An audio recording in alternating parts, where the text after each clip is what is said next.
Donc j'appartiens à une entreprise qui s'appelle Mahindra. C'est un groupe. C'est aussi un nom puisque ça appartient à une famille qui s'appelle Mahindra. C'est actuellement la troisième génération, donc ça existe depuis un peu plus d'un siècle. Et leur histoire, c'est d'avoir commencé dans les tracteurs. Donc c'est une famille qui possède énormément de terres et qui a d'abord souhaité répondre à une problématique de culture à travers la mise au point d'un tracteur. C'est resté l'un des bundles importants de l'entreprise, hein. Aujourd'hui, l'entreprise compte 250 000 personnes dans le monde, 40 000 en Europe, 50 000 aux États-Unis, le reste est en Asie. Nous faisons 18 milliards d'euros de chiffre d'affaires et le cœur de l'entreprise est vraiment le monde agraire. Donc au-delà des tracteurs où nous sommes le premier constructeur mondial en nombre, nous sommes aussi le premier fournisseur de services agricoles, donc des services technologiques et pratiques pour les agriculteurs. Euh, à travers l'offre de l'entreprise, vous verrez que c'est surtout une offre qui s'est construite dans le temps pour résoudre des problèmes d'agriculteurs, soit de très petite taille, soit de plus grosse taille. Et la particularité en Inde, c'est que vous avez des micro-parcelles avec des exploitants qui n'ont vraiment aucun moyen et de très gros industriels de l'agriculture qui possèdent des dizaines de milliers d'hectares et qui ont vraiment les moyens de les exploiter. Euh, une précision, en Inde, 80% de la population, donc qui sera bientôt d'un milliard et qui dépassera la Chine d'ici 5 ans, est agricole, est agraire. Donc avec un pays qui a la taille d'un continent, avec deux zones bien identifiées, l'Inde du Nord qui est plutôt riche et qui a des facilités en termes de climat et de ressources et de qualité de terre, et l'Inde du Sud qui est touchée par beaucoup de problématiques d'inondations, d'ouragans, de choses comme ça. Donc vraiment une fracture en termes de territoire et donc des problématiques qu'il fallait adresser de façon différente. Et donc il y a donc à la fois une fracture en termes de capacité et de qualité des agriculteurs, donc des tout petits avec très peu de moyens, des très gros avec des gros moyens, au milieu des choses diverses et variées, et puis donc une fracture territoriale en termes de géographie et de qualité des sols. Juste pour vous donner une idée, nous faisons donc d'autres choses que les tracteurs. Donc dans le temps, l'entreprise s'est complétée et ce qui permet d'offrir des services de bout en bout. Donc on fait des voitures. Donc il y a une marque de SUV et de 4x4 qui s'appelle Mahindra, qui n'est pas diffusée en France, mais dans le reste de l'Europe, aux États-Unis aussi, en Asie.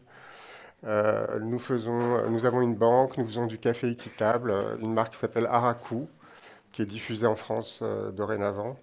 On fait de l'assurance, on fait des resorts hôteliers, on fait des smart cities. Voilà, donc on fait tout un tas de choses qui permettent d'agréger un certain nombre de services que l'on a pu aussi proposer aux agriculteurs. Euh, voilà, vous avez les chiffres, on en a parlé tout à l'heure, je vais aller assez vite là-dessus. On a une présence internationale. Vous voyez qu'on est présent dans des secteurs différents, qu'on a des clients également différents, ce qui a permis de capitaliser sur des solutions qu'on pouvait apporter ou améliorer à nos clients.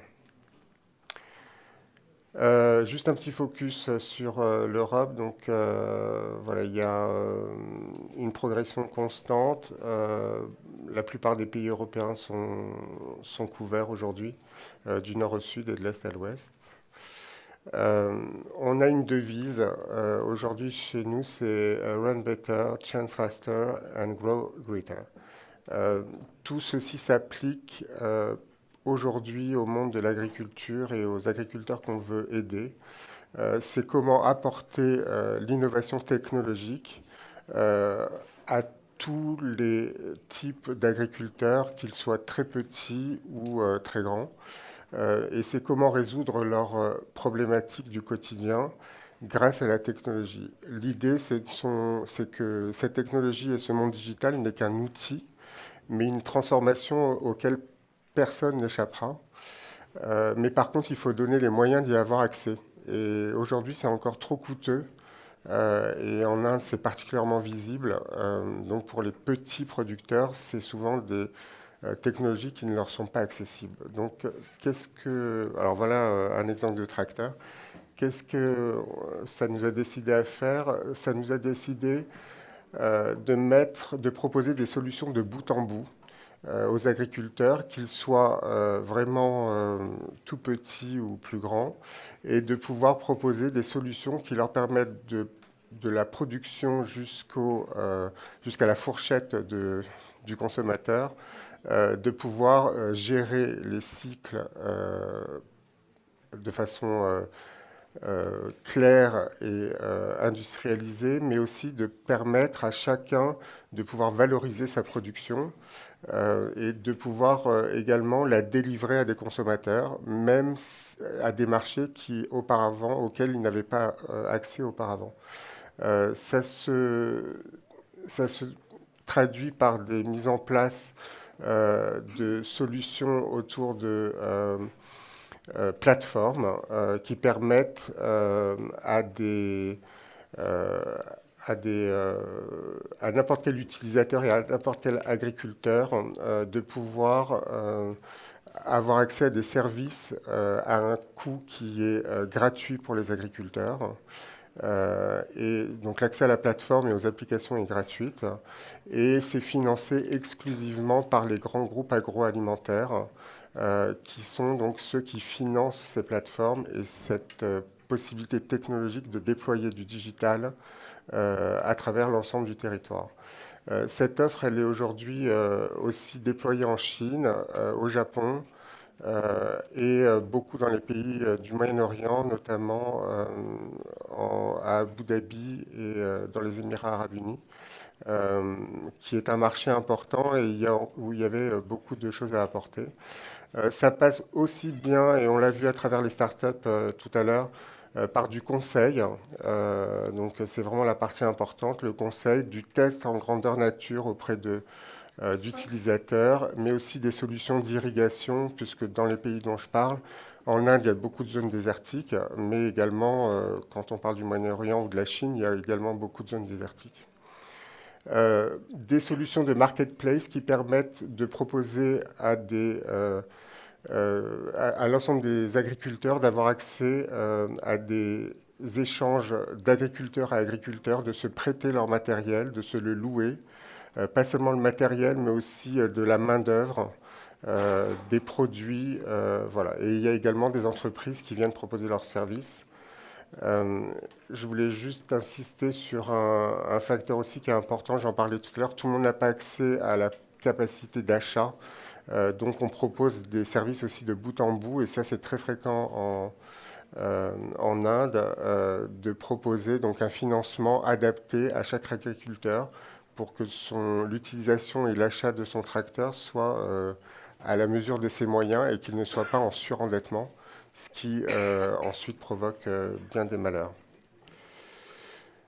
Voilà, on a tout un tas de solutions qui sont en fait des solutions intégrées et verticales qui permettent d'incorporer, d'ajouter de nouveaux services.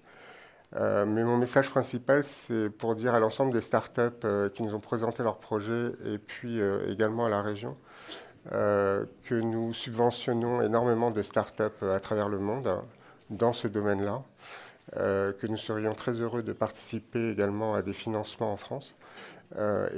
Suite au Brexit, notre site européen en Angleterre va déménager. Et donc, il y a un choix à faire entre la France et l'Allemagne. Donc, j'espère pouvoir convaincre de venir s'installer dans votre région.